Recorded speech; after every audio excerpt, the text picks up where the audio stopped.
Ration card সম্পর্কিত একটি গুরুত্বপূর্ণ তথ্য নিয়ে আজকের ভিডিও। আপনারা অন স্ক্রিনে দেখতে পাচ্ছেন একটি অ্যাপ্লিকেশন স্ট্যাটাস। এটা ৪ নম্বর ফর্ম অনলাইনে সাবমিশন করা হয়েছিল, অর্থাৎ কোনো ফ্যামিলিতে নতুন নাম সংযুক্ত করার জন্য অনলাইন ফর্ম ফিল আপ করা হয়েছিল ৩/১০/২০২৪ তারিখ। এবং ৩/১০/২০২৪ তারিখেই ইন্সপেক্টর রিকমেন্ডেশনে নট রিকমেন্ড হিসাবে রিজেক্ট করে দেওয়া হয়েছে। কারণ কি দেখানো হয়েছে, supporting documents not matching with given details. তো অনেকেরই এই সমস্যা আসছে, অনলাইনে ৪ নম্বর ফর্ম ফিল আপ করে নতুন ফ্যামিলি মেম্বারকে যুক্ত করার জন্য অ্যাপ্লিকেশন করার পর সেখান থেকে অ্যাপ্লিকেশনটি রিজেক্ট করে দিচ্ছে। এই ধরনের সমস্যা নিয়ে অনেকে আমার সাথে যোগাযোগ করছে যে দাদা, সঠিক ডকুমেন্টস আপলোড করার পরেও আমাদের অ্যাপ্লিকেশনগুলি রিজেক্ট করে নিচ্ছে, তার কারণ কি হতে পারে এবং এর সমাধান কি, সেটা নিয়ে আজকের ভিডিওটি স্কিপ না করে সম্পূর্ণ দেখবেন, সাথে থাকবেন। তো এই ধরনের সমস্যা কি কারণ হতে পারে বা কি সমাধান, কিভাবে এই ধরনের সমস্যা হলে আপনারা ৪ নম্বর ফর্ম ফিল আপ করে কিভাবে আপনাদের নতুন মেম্বারের আপনাদের ফ্যামিলিতে রেশন কার্ডে নতুন মেম্বার অ্যাড করবেন, সেটা নিয়ে আজকের ভিডিওটি স্কিপ না করে সম্পূর্ণ দেখতে থাকবেন, সাথে থাকবেন। এবং আপনাদের কাছে একটা ছোট্ট রিকোয়েস্ট, আমাদের চ্যানেলে যদি আপনারা নতুন হয়ে থাকেন চ্যানেলটিকে সাবস্ক্রাইব করে রাখবেন ও পাশে থাকা বেল আইকন প্রেস করবেন, যাতে এই ধরনের আরও ইনফরমেটিভ ভিডিও নোটিফিকেশন আপনারা খুব সহজেই পেয়ে যেতে পারেন। তো প্রথমেই বলে রাখি, এই রিজেক্টেডের কারণে যদি আপনাদের supporting documents not matching with given details দেওয়া থাকে, তাহলে এখানে আপনাদেরকে প্রথমে বুঝতে হবে এখানে রিজেক্টেডের জন্য ক্লিয়ার কোনো কারণ মেনশন করা নেই। এখানে ১ নম্বর কারণ হতে পারে আপনি যে সাপোর্টিং ডকুমেন্টসটা আপলোড করেছেন সেই সাপোর্টিং ডকুমেন্টসটা ক্লিয়ার নেই, অর্থাৎ আপনি যেই আবেদনকারীর যে ডকুমেন্টস আপলোড করেছেন সেই ডকুমেন্টসটা আপনাদের অস্পষ্ট হওয়ার জন্য রিজেক্ট হয়েছে। দ্বিতীয় একটা কারণ হতে পারে আপনারা যে ডকুমেন্টসটা দিয়েছেন সেই ডকুমেন্টসটা সাফিসিয়েন্ট ডকুমেন্টস নয়, অর্থাৎ আপনাদেরকে আরও কোনো ডকুমেন্টস অ্যাড করতে হবে। তো সর্বপ্রথম আপনারা খেয়াল রাখবেন আপনারা যে ডকুমেন্টসটা আপলোড করছেন সেই ডকুমেন্টসটা ক্লিয়ারভাবে যেন সব কিছু বোঝা যায়, সেটা আপনারা একবার দেখে নেবেন, দেখে নেওয়ার পর সেটা আপলোড করবেন। এবং দ্বিতীয়তে বলি, শুধুমাত্র ধরুন আপনি আপনার বাচ্চারা বা কারোর ৪ নম্বর ফর্ম ফিল আপ করে অনলাইনে অ্যাপ্লিকেশন করছেন, সেক্ষেত্রে শুধুমাত্র জন্ম সার্টিফিকেট বা শুধুমাত্র আধার কার্ড আপলোড করছেন, সেক্ষেত্রে সেই কারণে আপনাদের এই রিজেকশনের কারণ আসতে পারে। কারণ সে শুধুমাত্র জন্ম সার্টিফিকেট বা আধার কার্ড দিয়ে দিলেই আপনাদের অ্যাপ্রুভেলটা দিচ্ছে না, যে রিজেক্টেড হয়ে যাচ্ছে। সেক্ষেত্রে আপনাদেরকে মাল্টি ডকুমেন্টস আপলোড করতে হবে, অর্থাৎ আপনারা যতটা পারবেন বেশি ডকুমেন্টস আপলোড করবেন, সেক্ষেত্রে আপনাদের অ্যাপ্লিকেশনটা রিজেক্ট হবে না। তো মাল্টি ডকুমেন্টস বলতে ধরুন আপনার বাচ্চার যদি ৪ নম্বর ফর্ম অনলাইনে ফিল আপ করছেন, সেক্ষেত্রে আপনার বাচ্চার যদি আধার কার্ড থেকে থাকে তাহলে আধার কার্ড দেবেন, যদি আধার কার্ড না থেকে থাকে জন্ম সার্টিফিকেট দেবেন, এবং জন্ম সার্টিফিকেটের সাথে বাচ্চার বাবার রেশন কার্ড বা আধার কার্ড একটা সাথে ট্যাগ করে মার্জ করবেন, সেই মার্জ পিডিএফটা আপনি আপলোড করবেন, তাহলে আপনাদের এই রিজেকশন বা এই রিজেক্টেড হবে না, এই সমস্যাটা আসবে না। তাহলে দুটো অপশান, প্রথমে আপনাকে দেখে নিতে হবে ডকুমেন্টসটা ক্লিয়ার আছে কিনা, দ্বিতীয়ত সাপোর্টিং ডকুমেন্টসে বাচ্চার সাথে বাচ্চার বাবার আধার কার্ড এবং রেশন কার্ডটা অ্যাটাচ করে আপলোড করবেন, তাহলে দেখবেন আপনাদের অ্যাপ্রুভ হয়ে যাবে। তো সেটা কিভাবে করবেন চলুন আমি সম্পূর্ণ প্রসেসটা অনলাইনের মাধ্যমে একটা অ্যাপ্লিকেশন করে আপনাদের দেখাচ্ছি কিভাবে আপনারা সঠিক নিয়মে ৪ নম্বর ফর্ম অ্যাপ্লিকেশন করবেন। সেজন্য সর্বপ্রথম আপনাদেরকে ফুড সাপ্লাই www.gov.in এই অফিসিয়াল ওয়েবসাইটে যেতে হবে। এখানে যাওয়ার পর আপনারা সিটিজেন হোম এই অপশানটায় যাবেন। এরপর আপনাদের সামনে এখানে দেখুন অনেকগুলো অপশান এসে যাবে, এখানে রেশন কার্ড সম্পর্কিত কর্নারে যাবেন। এরপর দেখুন এখানে সার্ভিস থ্রু অফিস এই অপশানটায় ক্লিক করবেন। এখানে ক্লিক করার পর অ্যাপ্লাই অনলাইন অপশানে ক্লিক করবেন। অ্যাপ্লাই অনলাইন অপশানে ক্লিক করার পর সমস্ত ফর্মগুলো আপনার এখানে এসে যাবে। ফর্ম 4 যেটা আছে সেখানে ক্লিক টু অ্যাপ্লাই অপশানে ক্লিক করবেন।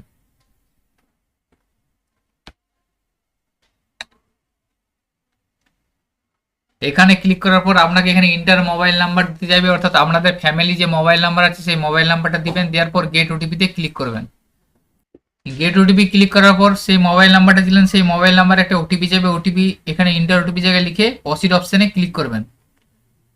এরপরে আপনার সামনে আপনার রেশন কার্ডের ফ্যামিলি ডিটেলসটা শো করে যাবে। নিচের দিকে দেখুন এখানে অ্যাপ্লাই ফর ফর্ম 4 এই অপশানটা আছে, অ্যাপ্লাই নাও অপশানে ক্লিক করবেন। এখানে ক্লিক করার পর আপনার কাছে একটা কনফার্মেশন মেসেজ এখানে আসবে।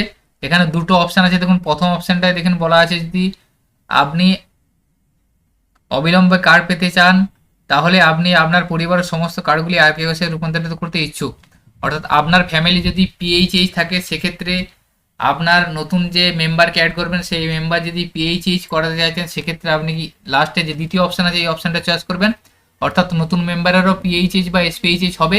সেক্ষেত্রে আপনার কার্ডটা পেতে কিছুদিন অপেক্ষা করতে হবে, কারণ সাথে সাথে অ্যাপ্রুভাল হয়ে যাওয়ার পর কার্ড আপনি পাবেন না।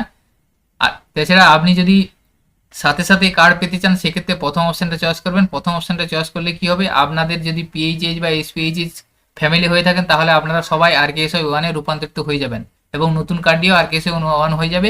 অ্যাপ্রুভাল হওয়ার সাথে সাথে কার্ডটা পেয়ে যাবেন। যদি আপনারা পিএইচএইচ বা এসপিএইচএইচ রাখতে চান সেক্ষেত্রে সেকেন্ড অপশানটা চয়েস করবেন। সেক্ষেত্রে আপনাদের অ্যাপ্রুভাল হয়ে যাওয়ার পরও আপনাদের কিছুদিন ওয়েট করতে হবে কার্ড পেতে। তা আপনারা আপনাদের মতো চয়েস করে নেবেন, এরপরে প্রসিড অপশানে ক্লিক করবেন। এরপরে আপনার সামনে এই ধরনের একটা পেজ ওপেন হবে। এখানে দেখুন প্রথমে আছে অ্যাড্রেস, এখানে আপনাকে অ্যাড্রেসটা ফিল আপ করতে হবে, ডিস্ট্রিক্ট, ব্লক, এখান থেকে গ্রাম পঞ্চায়েত এবং ভিলেজের নাম। এরপর আপনি পিনকোড নাম্বারটা দিবেন, পিনকোড নাম্বার দেওয়ার পর পোস্ট অফিস ড্রপডাউন এসে যাবে, পোস্ট অফিস সিলেক্ট করবেন। এরপরে পুলিশ স্টেশনটা এখান থেকে সিলেক্ট করে নেবেন। এরপর নিচে আছে দেখুন ফ্যামিলি মেম্বার, এখানে আপনি 4 নম্বর ফর্ম ফিল আপ যার করবেন তার নামটা এখানে লিখবেন, ফার্স্ট নেম, মিডিল নেম থাকলে মিডিল নেম দিবেন, লাস্ট নেম দিবেন। দেওয়ার পর ফাদার অথবা মাদার, বাবা বা মায়ের নামটা লিখবেন। লেখার পর জেন্ডারটা এখান থেকে সিলেক্ট করে নেবেন, জেন্ডার সিলেক্ট করে আপনি ডেট অফ বার্থটা এখানে লিখে দেবেন। ডেট অফ বার্থ লেখার পর আদার ক্যাটাগরিতে এখানে যদি ডিসেবল হয়ে থাকে ডিসেবল করবেন বা যে ধরনের হয়ে থাকে করবেন, না হলে নান অ্যাপ অ্যাভাব এই অপশনটা টিকমার্ক দিবেন। টিকমার্ক দেওয়ার পর এখানে দেখুন আধার নাম্বার একটা চাইবে, আধার নাম্বারটা এখানে ম্যান্ডেটরি আছে। যদি আধার নাম্বার থেকে থাকে তাহলে আধার নাম্বার দিবেন, না থেকে থাকলে এটা দেওয়ার দরকার নেই, ব্ল্যাঙ্ক রেখে দিবেন, অসুবিধা নেই, হয়ে যাবে। এরপরে অ্যাড মোর, যদি আরও অন্য কোনো মেম্বার অ্যাড করতে চাইছেন একসাথে তাহলে অ্যাড মোরে ক্লিক করে ডিটেলসটা অ্যাড করবেন। যদি সিঙ্গেল হয়ে থাকে সেক্ষেত্রে এরপরে ফিল আপ করে নেক্সট অপশনে ক্লিক করবেন। এরপরে আপনার সামনে নেক্সট এ ধরনের পেজ একটা এসে যাবে। দেখুন নিউলি অ্যাডেড মেম্বারের ডিটেলসটা এখান থেকে শো করে যাবে, আপনি একবার দেখে নেবেন সব ঠিক থাকলে এখানে চেকবক্সে টিক দিবেন। দেওয়ার পর প্রসিড অপশনে ক্লিক করবেন। প্রসিড অপশনে ক্লিক করার পর আপনার কাছে একটা কনফার্মেশন এসএমএস আবার আসবে। দেখুন বলা হবে আপনি আপনার পিএইচএইচ এসপিএইচ কার্ডগুলিকে ধরে রাখতে বেছে নিয়েছেন। নতুন কার্ড সক্রিয়করণ ইকেওয়াইসি এবং পিএইচএইচ এসপিএইচ এর স্থানের প্রাপ্তির উপর নির্ভর করে আপনি কি অপেক্ষা করতে রাজি আছেন, এটা ইয়েস করে দেবেন। ইয়েস করে দেওয়ার পর দেখুন এখানে ডকুমেন্টস আপলোডের একটা পেজ এখানে এসে যাবে। যেহেতু আমি আধার কার্ড নাম্বার দিইনি সেজন্য আধার কার্ডের অপশনটা হাইড আছে, আধার কার্ড আপলোড করার প্রয়োজন নেই। যদি আধার কার্ড আপনি দিয়ে থাকেন তাহলে এখানে আধার কার্ড অপশনে আপলোডের অপশনটা আসবে। এখানে শুধুমাত্র বার্থ সার্টিফিকেট আপলোডের অপশনটা এসে যাচ্ছে। তো এখানে আপনারা ক্লিয়ার বার্থ সার্টিফিকেটটা স্ক্যান করে আপলোড করবেন 300 কেবির মধ্যে। তো আপনাদের সুবিধার্থে বলে রাখি এখানে শুধু বাচ্চার বার্থ সার্টিফিকেটের সাথে বাচ্চার বাবার আধার কার্ড এবং রেশন কার্ডটা মার্জ করে একটা ডকুমেন্টস করে পিডিএফ করে সেটা এখানে আপলোড করে নেবেন, তাহলে আপনাদের রিজেকশনের সম্ভাবনাটা কম থাকবে। তো মার্চ কিভাবে করবেন, মার্চ করার জন্য আপনি গুগলে যেয়ে মার্চ পিডিএফ লিখবেন। মার্চ পিডিএফ লেখার পর দেখুন প্রথমে যে অপশনটা আসবে মার্চ পিডিএফ ফাইল, এখানে ক্লিক করবেন। এখানে ক্লিক করার পর সিলেক্ট পিডিএফ ফাইলে ক্লিক করবেন। ক্লিক করার পর 3টে ডকুমেন্ট সিলেক্ট করে মার্চ করে দেবেন। মার্চ করে আপনাকে একটা পিডিএফ ফাইল ডাউনলোড করতে দেবে, সেই পিডিএফ ফাইলটা ডাউনলোড করে নেবেন। ডাউনলোড করে নেওয়ার পর দেখবেন আমার পিডিএফ ফাইলটা যদি সাইজটা বেশি হয়ে থাকে, যেহেতু 300 কেবির মধ্যে আপনাকে করতে হবে, তাহলে আপনি গুগলে আবার পিডিএফ লিখবেন, পিডিএফ রিসাইজ লিখবেন। লেখার পর এই যে দ্বিতীয় অপশান যেটা আছে PI7 এটাতে ক্লিক করবেন। এটাই ক্লিক করে সিলেক্ট পিডিএফে যে পিডিএফটা সিলেক্ট করবেন। সিলেক্ট করার পর এখানে দেখুন কেবিটা নিচে আছে, এখানে আপনি 295 বা 98 কেবি লিখে রিসাইজ পিডিএফ করে ডাউনলোড করে নেবেন, তাহলে আপনারা ওই 300 কেবির মধ্যে ফাইলটা ডাউনলোড হয়ে যাবে। তো ডাউনলোড হয়ে যাওয়ার পর এখানে আপনি এটা ফাইলটাকে আপলোড করে দেবেন। এর উপর পাশেও আপলোড অপশান আছে, আপলোড অপশানে ক্লিক করবেন। দেখুন ফাইল আপলোডেড সাকসেসফুলি এসে যাবে। এরপর নিচে আছে দেখুন কনফার্ম ইওর অ্যাপ্লিকেশন, এখানে চেকবক্সে টিক দিবেন। টিক দেওয়ার পর দেখুন আছে এখানে গেট ওটিপি, এই অপশানটায় ক্লিক করবেন।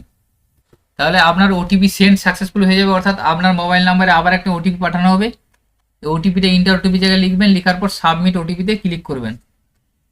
সাবমিট ওটিপি ক্লিক করার পর আপনার সামনে এই ধরনের একটা পেজ এসে যাবে। এখানে সাকসেসফুল একটা এসএমএস এসে যাবে, অর্থাৎ আপনার অ্যাপ্লিকেশনটা সাকসেসফুলি ভাবে সাবমিট হয়ে গেছে। তো এইভাবে আপনি অ্যাপ্লিকেশনটা করে নেবেন। অ্যাপ্লিকেশনটা করে নেওয়ার পরও যদি আপনি দেখেন যে আপনি ক্লিয়ার ডকুমেন্টস আপলোড করেছেন এবং সাপোর্টিং ডকুমেন্টস হিসেবে বাবার ডকুমেন্টসগুলোও আপলোড করেছেন, সেক্ষেত্রেও যদি আপনার অ্যাপ্লিকেশন রিজেকশন করে থাকে বা রিজেক্টেড করে থাকে, সেক্ষেত্রে আপনার কি করণীয়, সেক্ষেত্রে আপনাকে একটা গ্রিভেন্স করতে হবে। আপনি সেটা অনলাইনের মাধ্যমে করে নিতে পারবেন। সেজন্য আপনি ফুড সাপ্লাই অফিসিয়াল ওয়েবসাইটে আবার যাবেন, যাওয়ার পর সিটিজেন হোম এই অপশানটায় যাবেন। এখানে যাওয়ার পর দেখুন যে লাস্টে যে অপশনটা আছে গ্রিভেন্স বা অভিযোগ, এই অপশনটায় ক্লিক করবেন। এখানে ক্লিক করার পর দেখুন আছে নিচে যে ক্লিক আছে, ক্লিক অপশানে ক্লিক করবেন। ক্লিক করার পর আপনি চাইলে সরাসরি এই যে হেল্পলাইন নাম্বার আছে, হেল্পলাইন নাম্বার ফোন করেও গ্রিভেন্স করতে পারবেন, বা এখানে আপনার হোয়াটসঅ্যাপ নাম্বার আছে, হোয়াটসঅ্যাপ নাম্বারের মাধ্যমে আপনি গ্রিভেন্সটা করে নিতে পারবেন। তো এছাড়া আপনি যদি মনে করেন যে অনলাইনের মাধ্যমে আপনি গ্রিভেন্স করবেন, সেক্ষেত্রে আপনি পারবেন। সেই জন্য এখানে helpdesk.wbfood.in/verification এই লিঙ্কটা ওপেন করবেন। আমি ভিডিও ডিসক্রিপশনে লিঙ্কটা দিয়ে রাখবো। লিঙ্কটা ওপেন করার পর এখানে ইন্টার ইওর মোবাইল নাম্বার, এখানে আপনি আপনার মোবাইল নাম্বারটা দিবেন, দিয়ে গেট ওটিপিতে ক্লিক করবেন। এরপরে আপনার মোবাইল নাম্বারে একটি ওটিপি পাঠানো হবে। ইন্টার ওটিপি জায়গায় ওটিপিটা লিখবেন, লেখার পর ভেরিফাই অপশানে ক্লিক করবেন। তো ভেরিফাই অপশানে ক্লিক করার পর আপনার কাছে গ্রিভেন্সের পেজটা ওপেন হয়ে যাবে। এখান থেকে আপনি একটা কমপ্লেন করে দেবেন এবং প্রয়োজনে আপনি স্ক্রিনশটটা আপলোড করে দেবেন। তো এইভাবে আপনারা একটা গ্রিভেন্স করে নিতে পারবেন যদি আপনাদের রিজেক্ট করে থাকে। তো আজকের ভিডিওতে এই ইনফরমেশনটি আপনাদের সাথে শেয়ার করা ছিল। সকলের সুবিধার্থে ভিডিওটি শেয়ার করবেন এবং ভিডিওটি যদি ভালো লেগে থাকে লাইক করবেন। আমাদের চ্যানেলে যদি আপনারা নতুন হয়ে থাকেন চ্যানেলটিকে সাবস্ক্রাইব করে রাখুন ও পাশে থাকা বেল আইকন প্রেস করুন। সকলে ভালো থাকবেন, সুস্থ থাকবেন, ধন্যবাদ।